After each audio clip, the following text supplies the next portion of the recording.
ជំរាបសួរបងប្អូនទាំងអស់គ្នាថ្ងៃនេះជួបជាមួយនឹងខ្ញុំបាទសូណាល់ហើយថ្ងៃនេះសូមចែករំលែកពីសំណួរមួយដោយសារតែមានបងប្អូនយើងគាត់ខលមកសួរឬក៏គាត់ឆាតមកសួរថាមួយរយៈហ្នឹងហេតុអីបានជាអត់ឃើញមានសัตว์លេងសោះអញ្ចឹងនៅផ្ទះរបស់គាត់មានអាយុដូចជាមួយឆ្នាំជាងដែរពីមុនឃើញមានសัตว์លេងមានអីតែឥឡូវអត់មានសัตว์លេងសោះសូម្បីតែមួយស្ងាត់ឆឹងព្រោះដោយសារតែគាត់តែបត់ពិសោធន៍ថ្មីថ្មោងដែរអញ្ចឹងគាត់អត់ទាន់ដឹងអត់ទាន់បានសង្កេតថាតើរដូវណាដែលសัตว์លេងរដូវណាសัตว์មិនលេងទេអញ្ចឹងខ្ញុំចង់បញ្ជាក់ប្រាប់បងប្អូនរដូវដែលសัตว์មិនលេងគឺរដូវរំហើយហ្នឹងហើយបងប្អូនគឺខ្យល់ខ្លាំងហើយមេឃចុះត្រជាក់សัตว์អត់លេងទេជាពិសេសគឺផ្ទះដែលថ្មីនឹងឯងសัตว์អត់មានលេងទេប៉ុន្តែបើសិនជាផ្ទះរបស់យើងមានសัตว์នៅហើយអញ្ចឹងវាអត់លេងអត់ទេប៉ុន្តែយើងត្រូវសង្កេតពេលល្ងាចថាតើនៅពេលដែលម៉ោងសัตว์ចូលដេកហ្នឹងវានៅតែមានចូលដេកធម្មតាអត់អញ្ចឹងបើសិនជាម៉ោងសัตว์ចូលដេកវានៅតែមកចូលដេកធម្មតាអាហ្នឹងមានន័យថាផ្ទះយើងមិនមានបញ្ហាអីទេតែបើសិនជាសัตว์អត់លេងហើយពេលល្ងាចវាអត់សัตว์អត់ចូលមកដេកទៀតអាហ្នឹងផ្ទះយើងជួបបញ្ហាយើងត្រូវចាប់ផ្ដើមតាមដាននិងរកដំណោះស្រាយភ្លាម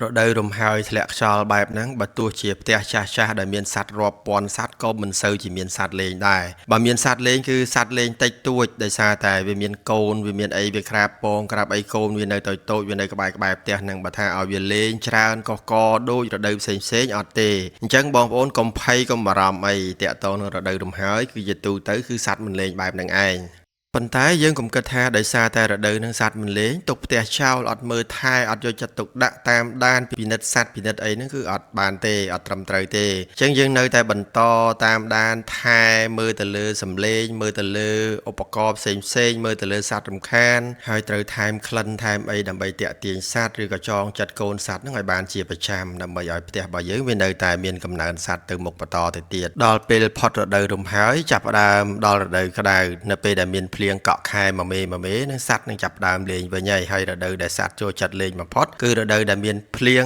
រាំង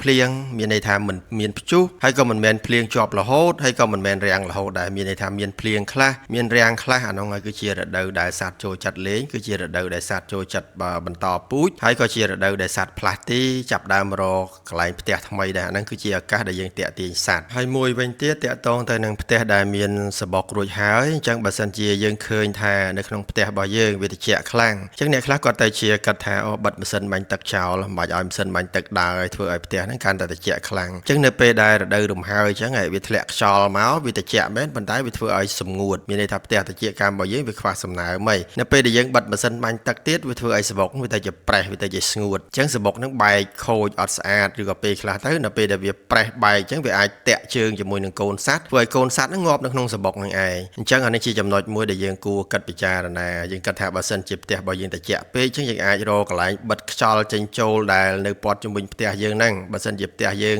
ប្រើជាសយោអញ្ចឹងយើងយក